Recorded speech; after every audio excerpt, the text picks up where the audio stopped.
Salam cerdas, Ibu Bapak, saudara-saudara yang saya hormati. Sesi membaca berita kali ini saya akan membacakan sumber beritanya, yaitu dari rilis Badan Pusat Statistik BPS tanggal 5 Mei lalu, ya, tentang tingkat pengangguran. Sebelumnya saya sudah membacakan terkait rilis tentang pertumbuhan ekonomi. Jadi pada tanggal 5 itu ada 3 topik ya. Topik pertama adalah pertumbuhan ekonomi dan topik keduanya adalah tingkat pengangguran. Kalau kita ketik di mesin pencarian tingkat pengangguran Februari 2025, karena pengumuman 5 Mei itu untuk kondisi bulan Februari 2025. Itu hampir seluruh berita media mainstream itu memberitakannya, televisi pun demikian. Ini sepintas saya perlihatkan di layar. Ada Liputan 6, ada Tempo, Infobank. Nah, misalnya Infobank menulis BPS pengangguran di Indonesia capai 7,28 juta orang per Februari 2025. Nah, judul Liputan 6 hampir sama, Tempo juga hampir sama.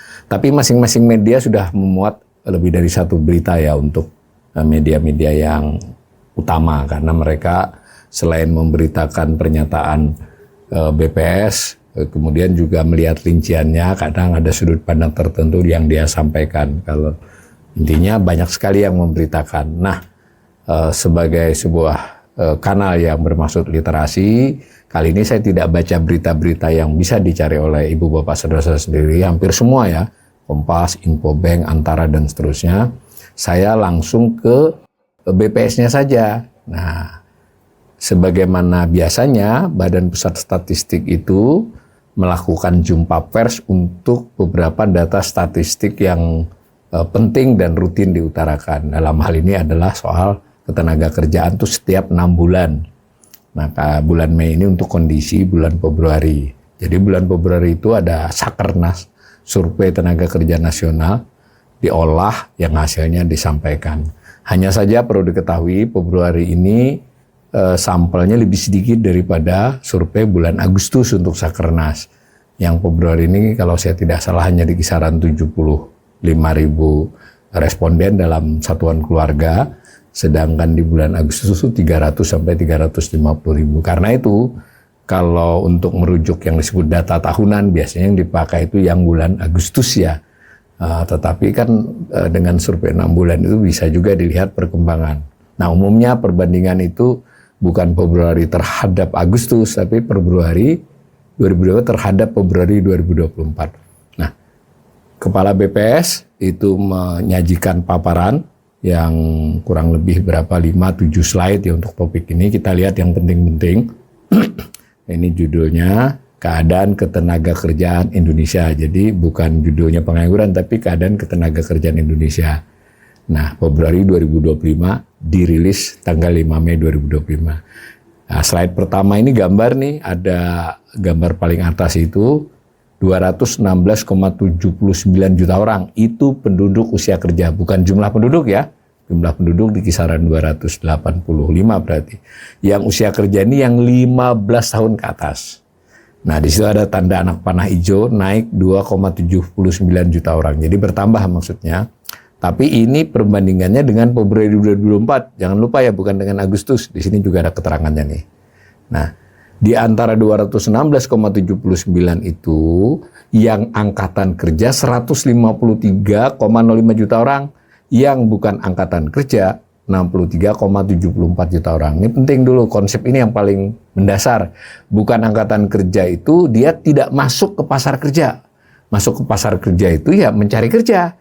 Kalau dapat disebut bekerja, kalau tidak dapat disebut pengangguran.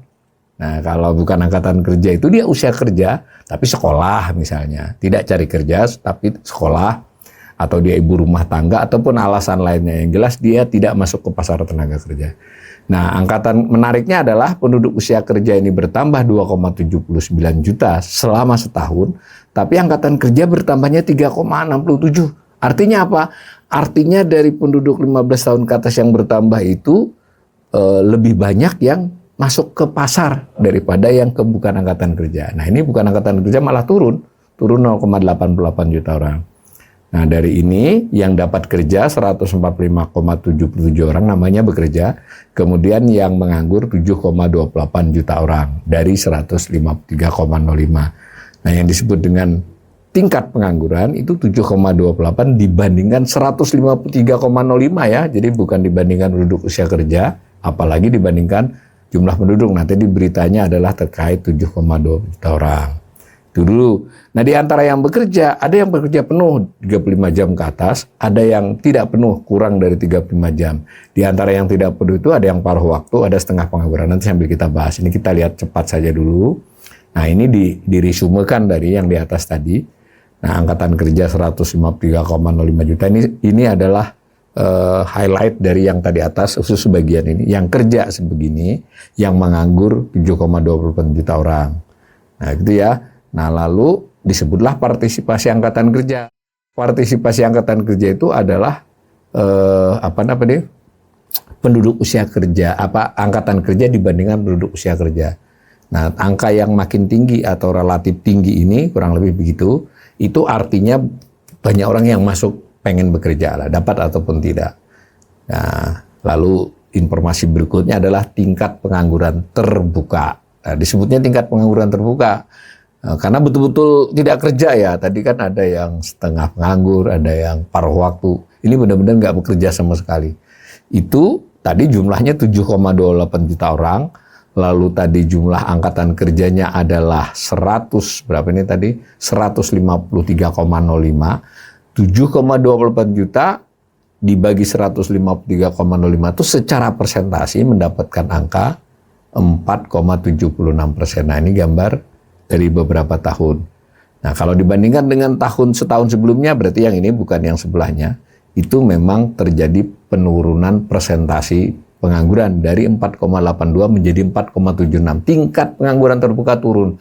Tetapi jumlah penganggurannya sebenarnya sedikit bertambah, kan 7,28 juta.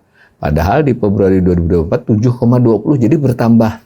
Tadi di atas sebenarnya bukan 80, ini kan pembulatan 83.000 bertambahnya jumlah penganggur selama setahun ini, dan seterusnya. Ini ada info tentang wilayah kota desa, ada info tentang laki perempuan.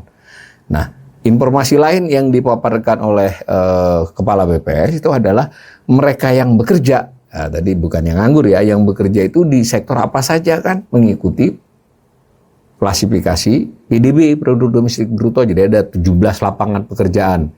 Nah, diberi informasi di sini, tapi yang diberi ini bukan jumlah orangnya. Jumlah orang bekerjanya 145,77 ya, yang nganggur 7,28 tadi. Di antara yang bekerja ini 28,54%-nya di pertanian. Ini sangat penting sekali ya buat kita pahami bahwa negara kita ini sebenarnya masih pertanian yang terbanyak pekerjaannya. Itu kalau dijumlahkan orang itu 41,60 juta. Di sini nggak ada angkanya, tapi di dokumen lain ada. Bisa jadi kita kadang-kadang ilustrasi bekerja itu orang pergi ke kantor, orang masuk pabrik atau rame-rame pulang bubar pabrik. Sebetulnya masih lebih banyak orang yang ke sawah, ke peternakan, dan ke perkebunan, ya itu yang paling banyak sebenarnya. Nah, di sini juga diinformasikan tentang pertumbuhan penyerapan selama setahun ya. Lanjutannya lagi, orang yang bekerja sebanyak 145,77 tadi, dilihat lapangan kerjanya 17 sektor. Sebenarnya ada subsektor 53, tapi belum ada datanya. Nanti biasanya di 6 bulan ada dokumen keadaan tenaga kerja bisa lebih rinci ya. Kadang setahun lebih telat. Nah, dilihat dari status, jadi satu orang itu bekerja di sektor apa, terus statusnya apa? Ada 7 tersedia. Status ini diolah ya, waktu ditanyakan ya dia mencari informasi aja petugas BPS itu. Nah, mungkin timbul pertanyaan nih, kalau orang menjawabnya saya ini security di sebuah perusahaan, tapi karena dia kebetulan di desa, kalau saya sekaligus juga bertani, dia masuk mana? Nah, masuk pertanian atau tadi security-nya di pabrik misalnya, pabrik apa? Nah, BPS akan mengolahnya berdasarkan jawaban di mana dia memperoleh imbalan paling besar. Jadi satu orang tuh hanya bisa satu lapangan pekerjaan dan satu status untuk keperluan statistiknya, bahwa dalam kehidupan sehari-hari dia bisa lebih dari satu pekerjaan itu soal lain. Nah, di sini memang yang terbesar adalah buruh, karyawan, pegawai, termasuk ASN dan TNI, Polri. Ya, ini 37,08%. Yang besar juga berusaha sendiri 20,58. Kali tadi ya, kali 145 juta tadi. Jadi udah hampir 30 juta. Berusaha sendiri itu sendirian betul ya. Nggak ada pegawainya, nggak ada pembantunya, sendiri. Nah, ada juga orang yang berusaha tapi dibantu tidak tetap. Jadi misalnya dia buka warung, yang jaga 3 orang, itu namanya dianya adalah berusaha, yang sana buruh tidak tetap yang bantu. Nah, ini dianalisis. Kemudian ada analisis yang disebut informal dan formal nih. Yang di antara 7 status ini, yang disebut formal hanya buruh karyawan dengan berusaha dibantu buruh tetap. Ini perusahaan menengah ke atas ya. Nah, ternyata Indonesia ini memang strukturnya sampai Februari 2025 tadi lebih banyak pekerja informal. Nah, lalu ini ada informasi tingkat penduduk bekerja itu apa saja dari SD, SMP, dan seterusnya. Lalu kategori jam kerja tadi, kalau 35 jam ke atas itu pekerja penuh. Kalau di bawahnya pekerja tidak penuh, yang tidak penuh ada setengah pengangguran, ada pekerja paruh waktu. Nah, ini kurang lebih begitu. Kalau ibu bapak saudara-saudara ingin mencari informasi yang lebih banyak, itu BPS menyediakan juga. Jadi ada dokumen yang disebut dengan ini tadi berita resmi statistik. Ini berita resmi statistik yang lengkap, yang tadi paparan. Ini ada judulnya 32 halaman. Tadi slide saja. 30 halaman ini ada 2 kelompok isi, ada soal, tadi bicara soal pekerjaan dan pengangguran, dan juga ada upah, tadi kan dirilis tidak ada tuh upah. Nah, ini kalau sepintas saya perlihatkan begini, jadi didalami lagi tadi jumlah penduduk yang bekerja, angkatan kerjanya dan seterusnya untuk dibandingkan selama beberapa waktu terakhir, dari 2023 sampai 2025. Nanti kalau saudara-saudara pengen mendalami lagi, masuk ke laman BPS, di bagian statistiknya ada, kita bisa nyambung sendiri, tapi tentu harus diolah. Nah, ini seperti ini, cukup informatif, dan dalam statistik yang seperti ini menurut saya cukup membantulah kalau kita ingin memahami. Terlepas dari netizen di kanal saya ini selalu BPS nggak bisa dipercaya dan seterusnya, terserahlah. Kalau saya ekonom merasa hanya BPS yang menyediakan data ini, kecuali ibu bapak saudara masih bisa buat survei. Ya, 75.000 keluarga di seluruh Indonesia ada blok sensusnya, atau 300.000 kalau bulan Agustus, dan itu harus dilakukan rutin. Ini termasuk Sakernas, itu survei terbesar ya, mungkin kedua setelah Susenas ya, di luar sensus ya, itu ratusan miliar saya kira satu ininya. Nah, ini tapi informasinya bisa diolah. Kalau kita mau kritik ya nanti harus kritiknya metodologis ya, apa yang menurut kita kelemahan, dan itu kita perlu belajar. Dan BPS juga tidak bisa sepenuhnya ini ya. Dia ada best practices-nya dari ALO, juga Badan Statistik PBB. Nah, kita bisa lihat di sini. Saya lompat aja di halaman-halaman terakhir itu ada soal upah buruh. Nah, ini upah buruh. Ini menarik mungkin ya, ada upah buruh masing-masing lapangan kerja, terus rata-rata nasionalnya. Ya, perlu informasi ya, bahwa rata-rata buruh itu 3,09 juta saja. Dan buruh ini yang tadi lu ya, masuk bukan pekerja bebas, bukan berusaha sendiri, ini buruh 3,09 juta. Ada juga provinsinya. BPS kan survei dia, bahwa ternyata dari rata-rata tuh di bawah upah minimum provinsi ya, itu soal lain lagi, bukan urusannya BPS. Saya kira benar ini. Ini kita bisa lihat bahwa banyak masih yang di bawah UMP, ada gitu ya. Ini industrinya dan seterusnya, informasinya. Kemudian ini ada tabel-tabel. Jadi tadi lapangan usaha, tadi pertanian itu menyerap berapa. Tadi kan di paparan kan hanya presentasi. Kalau mau tahu jumlahnya lihat di sini. Demikian secara umum informasi ini dari BPS menjadi berita. Nah, kalau boleh saya sedikit menganjurkan ya, jurnalis kebanyakan hanya mengambil yang ini, yang paparan, dan karena ada videonya juga dari ulasannya kepala BPS, jarang yang mendalami yang lebih detail ini, 30 dokumen 32 halaman ini. Saya kira mestinya bisa ungin. Kalaupun tidak di breaking news paparan, mungkin 1 hari kemudian dia bisa mengolah dari sini dan bisa minta konfirmasi kepada ekonom misalnya, begitu ya. Nah, kalau mau lagi tadi kebetulan saya juga ada wartawan kemarin kalau tidak salah. Karena kebetulan saya nulis langsung, ada tulisan saya, dia lihat kok data saya sampai dari tahun mana tuh, dari mana lihatnya Pak? Yang nggak bisa dari 2 ini harus mengolah dari data sebelumnya. Ya kalau jurnalis lebih ini tetap bisa. Nah, saya simpulkan di tulisan saya misalnya, itu bahwa betul jumlah tingkat pengangguran turun, tapi tadi jumlah penganggur naik selama setahun, naik 83.000. Kemudian sekalipun segitu, ternyata yang mengalami banyak peningkatan status berusaha sendiri dan status bekerja tidak tetap, dan seterusnya. Jadi sebetulnya ada beberapa ciri yang menunjukkan tingkat pengangguran yang sedikit turun ini sebetulnya tidak menggambarkan kondisi ekonomi yang membaik. Sebetulnya loh ya, tapi tentu di asesmen nanti.